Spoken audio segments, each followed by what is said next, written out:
ሰላም እጅጉን የተወደዳችሁና የተከበራችሁ የአሁኑ ስፖርት አድማጭ ተመልካቾቻችን እንደምን ዋላችሁ። የዕለተ ማክሰኞ የከሰዓት ስፖርታዊ መረጃዎችን ከአሁን ስፖርት ይዘን መጥተናል። ዛሬ በአውሮፓ የሚደረጉ የዓለም ዋንጫ ማጣሪያ ጨዋታዎች አሉ የምንመለከት ይሆናል። ከዚህም በተጨማሪ የክለብ መረጃዎችን በስፋት የምንመለከት ነው የሚሆነው። የአርሰናል፣ የማንቸስተር ዩናይትድ፣ ማንቸስተር ሲቲ፣ ሪያል ማድሪድ፣ ሊቨርፑል እንዲሁም ሌሎች ክለቦችን በስፋት እንመለከታለን። ከእናንተ የሚጠበቀው ሰብስክራይብ በማድረግ የቤተሰባችን አባል እንዲሆኑ ነው የምንጋብዛችሁ። ላይክ በማድረግ ደግሞ እንድታበረታቱን እንጠይቃችኋለን። ሁሌም አዳዲስና ትኩስ ስፖርታዊ መረጃዎችን ለማግኘት አሁን ስፖርት ምርጫችሁ ይሁን ነው የምንለው። እኛ ቀጥታ ወደ ፕሮግራሞቻችን አለፍን። ዛሬ የዓለም ዋንጫ ማጣሪያ ጨዋታዎች ይደረጋሉ። በአውሮፓ ምሽት 4:45 ላይ በርካታ ጨዋታዎች የሚደረጉ ይሆናሉ። ከነዚህ መካከል ኦስትሪያ ከቦስኒያ እንዲሁም ቤላሩስ ከግሪክ፣ ቤልጂየም ከሊቼ፣ ቡልጋሪያ ከጆርጂያ፣ ኮሶቮ ከስዊዘርላንድ፣ ሮማኒያ ከሳን ማሪኖ፣ ስኮትላንድ ከዴንማርክ፣ ስፔን ከቱርክ፣ ስዊዘርላንድ ስሎቫኪያ እንዲሁም ደግሞ ዌልስ ከሰሜን መቄዶኒያ ጋር የሚያደርጉት ጨዋታም ይጠበቃል። ለዓለም ዋንጫ ለማለፍ የሚደረጉ ጨዋታዎችን ስንመለከት እንግዲህ በአውሮፓ ሀገራት የዓለም ዋንጫ ማጣሪያ የመጨረሻ ምዕራፍ ዛሬ ተጠባቂ ጨዋታዎችም ይደረጋሉ። በምድብ 3 ስኮትላንድ ከዴንማርክ በቀጥታ የዓለም ዋንጫ ተሳትፏቸውን ለማረጋገጥ የሚገናኙበት ጨዋታም ይጠበቃል። ዴንማርክ ምድቡን በ13 ነጥብ እየመራች ሲሆን ስኮትላንድ በ11 ነጥብ ተከትላለች። ለማለፍ ማሸነፍ ብቸኛ አማራጯ የሆነው ስኮትላንድ በሜዳዋ ሃምፕደን ፓርክ ስቴዲየም ነጥቧን መጋራት ዴንማርክን በቀጥታ የሚያሳልፋት ነው የሚሆነው። የኦስትሪያ እንዲሁም የቦስኒያ ጨዋታም ሌላኛው የሚጠበቅ ነው። ምድብ 8 ላይ የሚገኙት ሁለቱ ሀገራት በ18 እንዲሁም ደግሞ በ16 ነጥብ 11ኛና ሁለተኛ ደረጃ ላይ መቀመጣቸው መርሃ ግብሩን እንዲጠበቅም አድርጎታል። ምድብ 2 ላይ የምትገኘው ስዊዘርላንድ ከኮሶቮ ጋር የምታደርገው ጨዋታም ይጠበቃል። ምድቡን በ13 ነጥብ እየመራች የምትገኘው ስዊዘርላንድ በ2026 የዓለም ዋንጫ መሳተፏን ለማረጋገጥ 10 ነጥብ ይዛ ሁለተኛ ደረጃ ላይ ከምትገኘው ከኮሶቮ ጋር ከባድ ጨዋታም የሚገጥማት ነው የሚሆነው። በእርግጥ ስዊዘርላንድ ለማለፍ አቻ የሚበቃት ሲሆን ካላት የግብ ብዛት አንጻር ተሸንፋም ወደ ትልቁ መድረክ በቀጥታ የምታልፍበት እድል ሰፊ መሆኑ ነው። እንዲሁም ስታቲክሳቸው የሚያሳዩት በሌሎች ጨዋታዎች ቤልጅየም ምንም ነጥብ ከሌላት ሊechtenstein ጋር ስትጫወት በዚሁ ምድብ ሰሜን መቄዶኒያ ከዌልስ ጋር ይገናኛሉ። በወዳጅነት ጨዋታ እንግዲህ ሞሮኮ ከዩጋንዳ እንዲሁም ደግሞ ብራዚል ከቱኒዚያ ጋር የሚያደርጉት ጨዋታ ተጠባቂ ጨዋታም ነው። ሌላኛው በካፍ እንግዲህ ከ17 ዓመት በታች ጨዋታዎች እየተደረጉም ይገኛሉ። የኢትዮጵያ ብሔራዊ ቡድን ከደቡብ ሱዳን ጋር እያደረገች የምትገኘውን ጨዋታ እንግዲህ 4-1 በሆነ ውጤት እየመራችም ትገኛለች። የመጀመሪያውን ጨዋታ እንዲሁ 2-0 ማሸነፏን እናስታውሳለን። የኢትዮጵያ ብሔራዊ ቡድን ዛሬም ደግሞ እንግዲህ በዳዊት ካሳው እንዲሁም ደግሞ አንያው እሸቱ ጎሎች 4-1 እየመራች ነው የምትገኘው። ዳዊት ካሳው ዛሬም እንግዲህ ሃትሪክ መስራት የቻለ ተጫዋችም ነው የሚሆነው። ዛሬ እንግዲህ ጥሩ ጨዋታን እያደረጉም ይገኛሉ። በአበበ ቢቂላ ስቴዲየም እየተደረገ ይገኛል። ይህ ጨዋታ እኛ ወደ ስቱዲዮ በገባንበት ሰዓት ወደ መጨረሻው አካባቢም ደርሷል። ኦልሞስት ጨዋታውን የማሸነፍ እድላቸውም ሰፊ ነው። በአሁኑ ሰዓት ላይ እንግዲህ በስቱዲዮ በገባንበት ሰዓት ላይ እንግዲህ 80ኛው ደቂቃ ላይ ደርሶም ነበር ይህ ጨዋታ። ወደ ክለብ መረጃዎቻችን ስናልፍ ደግሞ ሚካኤል ኦሊቨር እንግዲህ የአርሰናል ጨዋታም ይመራሉ። የፊታችን እሁድ በአርሰናል እንዲሁም ቶተናም መካከል የሚካሄደው ተጠባቂ የሰሜን ለንደን ደርቢ ጨዋታ የሚመሩት ዳኛም ታውቋል። ኤሚሬትስ ስቴዲየም ላይ የሚደረገውን ተጠባቂ ጨዋታ ሚካኤል ኦሊቨር በመሀል ዳኝነት እንዲመሩትም ተመርጠዋል። ሚካኤል ኦሊቨር እንግዲህ ባለፉት ዓመታት በወልቭስ ጨዋታ ላይ ሉዊስ ስኬሊን በቀይ ካርድ ካሰናበቱ በኋላ ለመጀመሪያ ጊዜ የአርሰናል ጨዋታን በዳኝነትም ይመራሉ። በወቅቱ ስኬሊ በማይክል ኦሊቨር ጨዋታ ቀጥታ ቀይ ካርድ ከተመዘገበበት በተደረገ ማጣራት ቅጣቱ እንደተሰረዘለትም ይታወቃል። ተጠባቂው የሰሜን ደርቢ ጨዋታ ከምሽቱ 1 ሰዓት ተኩል የሚካሄድ ነው የሚሆነው እሁድ ዕለት። የጁሊያን ቲምበርን ጉዳት ደግሞ ስንመለከት የአርሰናሉ ተከላካይ ጁሊያን ቲምበር ምሽት ሀገሩ ኔዘርላንድ ዩቲኒያን 4-0 ባሸነፈችበት የዓለም ዋንጫ የምድብ የመጨረሻ ጨዋታ ላይ መጠነኛ ጉዳት አጋጥሞትም ነበር። የ24 ዓመቱ የቀይ መስመር ተከላካይ በጨዋታው 64ኛው ደቂቃ ላይ ተቀይሮም ወጥቷል። የተጫዋቹ የጉዳት መጠን ይፋ ባይደረግም አሰልጣኝ ሚኬል አርቴታ ቲምበር ትልቅ ነገር እንዳልገጠመውም ገልጿል። በዚህ የውድድር ዓመት ድንቅ ብቃቱን እያሳየ የሚገኘው ኔዘርላንዳዊ ለመድፈኞቹ የኋላ መስመር አስፈሪ መሆን በቀዳሚነት የሚጠቀሰም ተጫዋች ነው። በዚህኛው የሀገራት ጨዋታም ቀደም ብሎ ሌሎች ወሳኝ ተከላካዮች ጋብሪኤል ማጋሌዝ እንዲሁም ሪካርዶ ካላፊዮሪ ጉዳት ያጋጠማቸው ተጫዋቾች እንደነበሩ ይታወቃል። ይህም እንግዲህ ሶስተኛው ጉዳት ያጋጠመው የአርሰናል የተከላካይ ስፍራ ተጫዋች እንደሆነ ነው የተረጋገጠው። ለሰሜን ለንደን ደርቢ ጨዋታ ይደርሳል አይደርሰም ያልተረጋገጠም ጉዳይ ነው።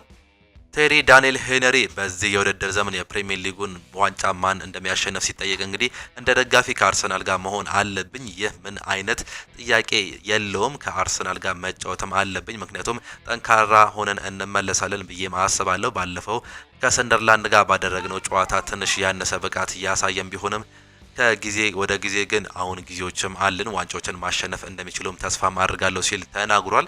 በመድፈኞቹ ቤት አይነኬ ከሚባሉ ተጫዋቾች ዝርዝር ውስጥ ቡካዮ ሳካ እንዲሁም ማርቲን ኦዴጋርድ ለአብነት የሚጠቀሱ ተጫዋቾችም ናቸው። በአርሰናል ቤት ትልቅ ሚናን እየተጫወቱ ይገኛሉ። ይህ ግን ለቀድሞ የቶተናም ሆስፐር አሰልጣኝ ቲም ሹድ አልተዋጠለትም። በአርሰናል ቤት ከሳካ እንዲሁም ደግሞ ኦዴጋርድ በላይ ወሳኝ ተጫዋች ጋብሪኤል ማጋሌዝ እንዲሁም ዊሊያም ሳሊባ ናቸው ሲልም ይናገራል። አሁን ላይ የኋላ ክፍላቸውን ደጀን የሆነው ጋብሪኤል ማጋሌዝ በመሸሸት ጉዳት ምክንያት ከሰሜን ለንደን ደርቢ ጨዋታ ውጪ ሆኗል። ቲም ሽሩድ ለጋብሪኤል ጉዳት ለስካይ ስፖርት እንዲህ ሲልም ተደምጠው ነበር። የአርሰናል ምርጡ ተጫዋች እሱ ነው። በዚህ ውድድር ዓመት ደግሞ ቁልፍ ተጫዋቾቻቸው እሱ እንደሆነ አስመስክሯል። የእሱ መሪነት ሚና ለደርቢ ጨዋታ ወሳኝ ነው ሲሉም ነው እንዲሁ እየገለጸ የሚገኘው። አርሰናሎች የሊጉን ደረጃ በከፍተኛ ብቃት እየመሩም ይገኛሉ። እናም ይህን የጋቢ እንዲሁም የሳሊባ ሚና ያስፈልጋቸዋል። በአሁኑ ሰዓት ላይ በሊጉ ላይ ምርጡ የተከላካይ ጥምረት የሳሊባና የጋቢ ነው። ይህ ጥምረታቸው እንዲሁም ጥንካሬያቸውን የሊጉ ዋንጫ ለማንሳት እየተቃረቡ ነው የሚመስላቸው ሲል ነው የሚገልጸው። በሳምንቱ መጨረሻ የሚደረገው ጨዋታ በጣም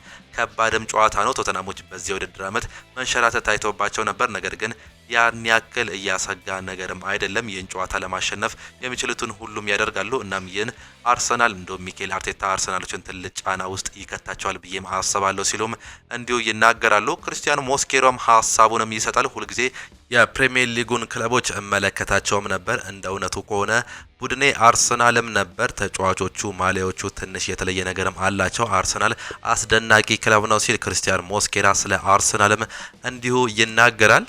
ለዩናይትድ የተሻለ ማድረግ ከሚገባቸው ተጫዋቾች አንዱ ቤንጃሚን ሴስኮ ነው። 70 ሚሊዮን ፓውንድ አውጥተውበታል ሲል እንዲሁ ይናገራል። አለን ሺረር ስለዚህ ተጫዋችም ሲናገር ይህ ብዙ ገንዘብም ነው። አዎ ገበያው እንደሆነ አውቃለሁ፣ ነገር ግን በጣም ብዙ ነው። አጀማመሩም ጥሩም አይደለም። እውነቱን ለመናገር ከሱ ትልቅ ነገር አልጠብቅም ሲል ነው ሀሳቡንም የሚሰጠው። እስከሚመስለኝ ጥሩ ተጫዋች ነው፣ ነገር ግን ከዚያ በላይ ማድረግ ይችላል የሚለው እርግጠኛም አይደለውም ሲል ነው የሚናገረው። እስካሁን ካስቆጠራቸው በላይ ግቦችን ማስቆጠርም ነበረበት። ዩናይትድ ለሱ ካወጣው ወጪ አንጻር ደግሞ ከባድ አጀማመር ነው ሲል ነው አለን ሺረርም የሚናገረው።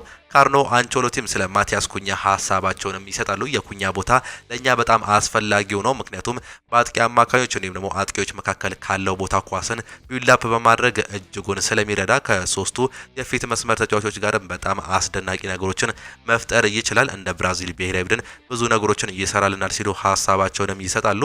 የቼልሲ ባለስልጣናት እንዲሁም የአሰልጣኞች ቡድን አባላት በቀጣዮቹ የ3 ዓመታት ውስጥ ስቲቭ ዊሊያምስ በዓለም ላይ ካሉ ምርጥ 10 ቁጥር ተጫዋቾች አንዱ እንደሚሆን እንዲሁም እዛ ደረጃ ላይ እንደሚደርስ ያምናሉ ሲል ኢስፔን እየዘገበም ይገኛል። ይህ ተጫዋች በዚህ ዓመት እጅግ በጣም ድንቅ አቋሙን በሀገር ላይ እንዲሁም ደግሞ በክለቡ ላይ እያሳየም ይገኛል። በሀገራት ላይ እንግዲህ ያለፉትን ጨዋታዎች ላይ 4 ጎሎችን ማስቆጠርም ችሏል። ይህም እንግዲህ ከየትኛውም ተጫዋች በላይ እንደሆነ ነው መመልከትም የቻለው። በቼልሲ ቤትም ጥሩ ሰዓት ላይ እንግዲህ ጎሎችን በማስቆጠር ራሱን እያበለጸገ የሚገኝም ተጫዋች ነው። ገና 18 ዓመቱ መሆኑ ሳይዘነጋ ፒተር ቼክ ይናገራል። በቼልሲ በነበርኩበት ጊዜ ከሊዮኔል ሜሲ ጋር አንድም ጎል አልተቆጠረብኝም ነበር። ነገር ግን ቼልሲ ለቀቄ አርሰናልን ከተቀላቀልኩ በኋላ በቼልሲ የነበረኝ ሪከርድ ማስቀጠል አልቻልኩም ሲል ይናገራል። ቼልሲ ሁሌም ኃያል የምለው በምክንያት ነው ሲል ነው እንዲሁ ቼክ መናገርም የቻለው።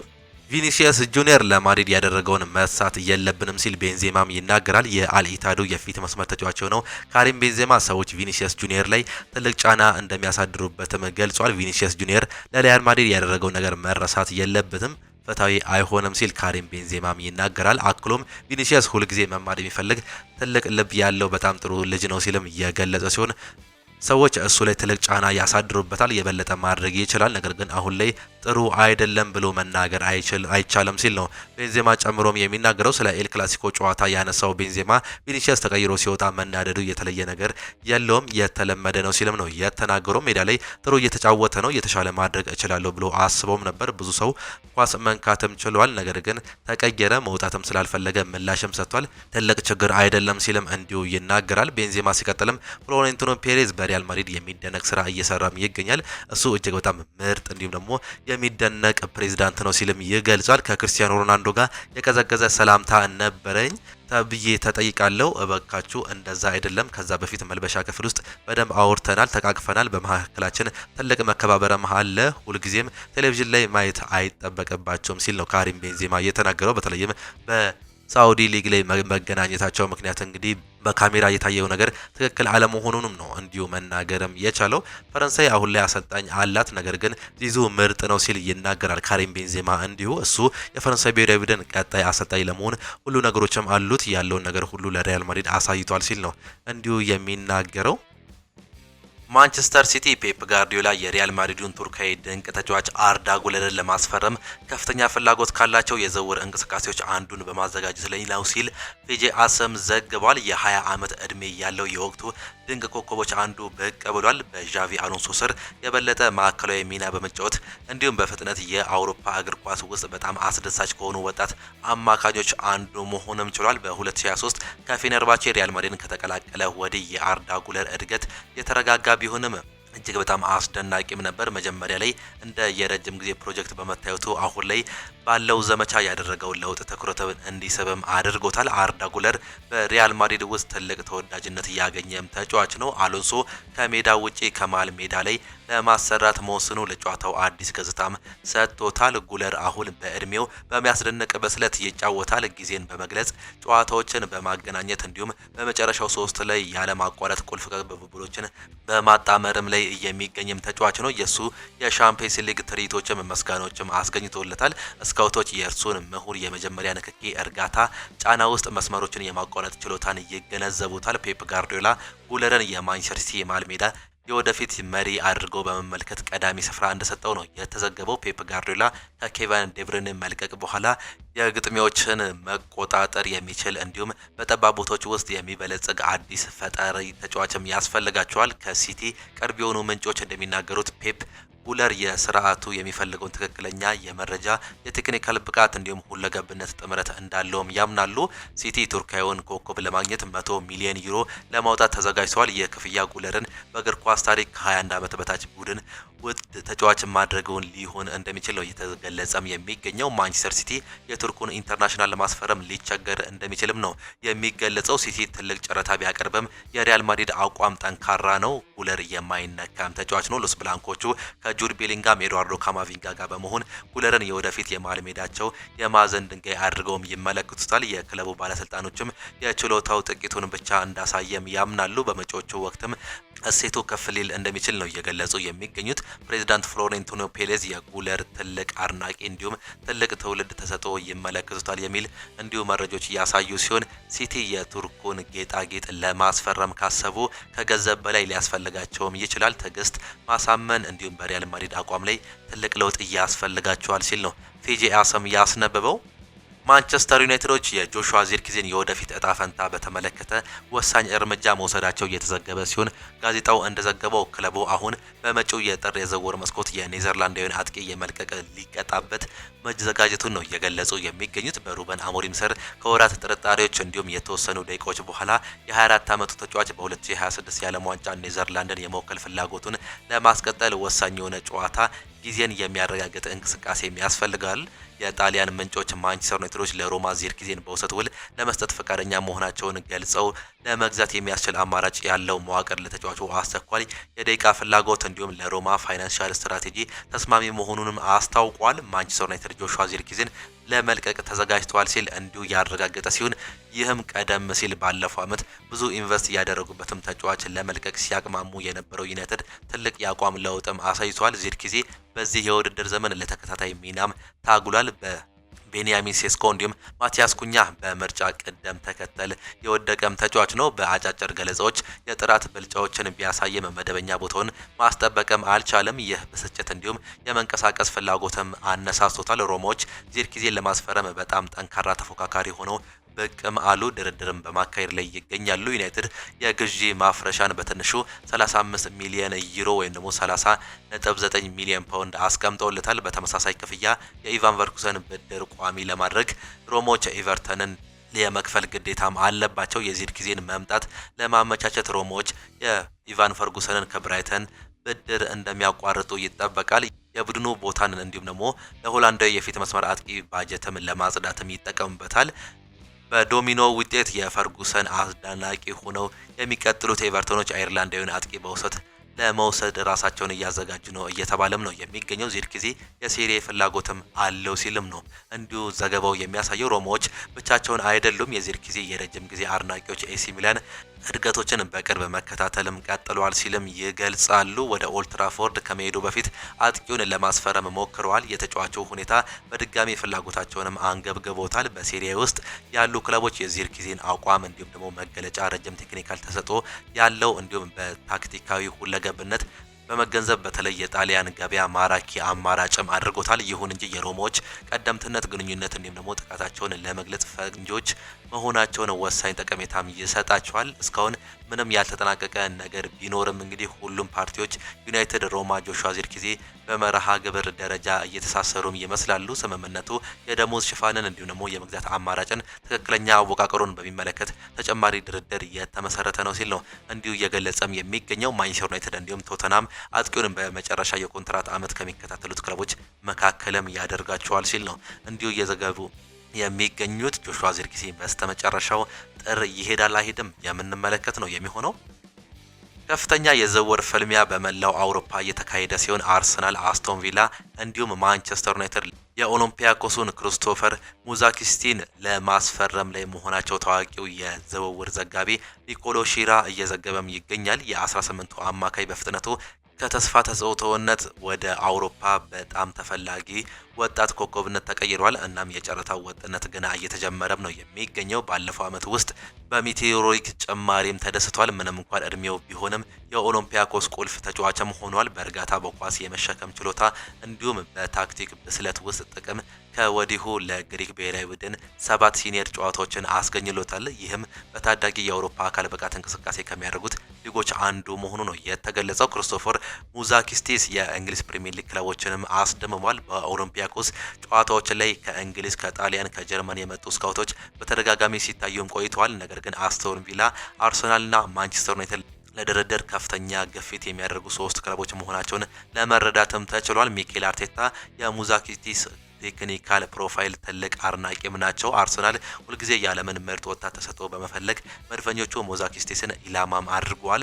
መድፈኞቹ በ6 ቁጥር እንዲሁም በ8 ቁጥር ከፍተኛ መጫወት የሚችል ወጣት አማካኝ ለማግኘትም ይፈልጋሉ። የግሪክ ምንጮች እንደሚያሳዩት አርሰናል ሙዛኪስቲስን በዚህ የውድድር ዓመት ለ10 ጊዜያት ያክል ተመልክተውታል። ይህም ባሳየው ቅብብል እንዲሁም ከኳስ ውጪ በሚሰራው አስደናቂ ስራም ተገርመዋል። አርሰናል ከናፖሊ ፍክክሩም እንደሚገጥመው ነው እየተገለጸ የሚገኘው። ከፕሪሚየር ሊጉ ውጪ ናፖሊ ሁኔታውን በቅርበት እየተከታተለም ይገኛል።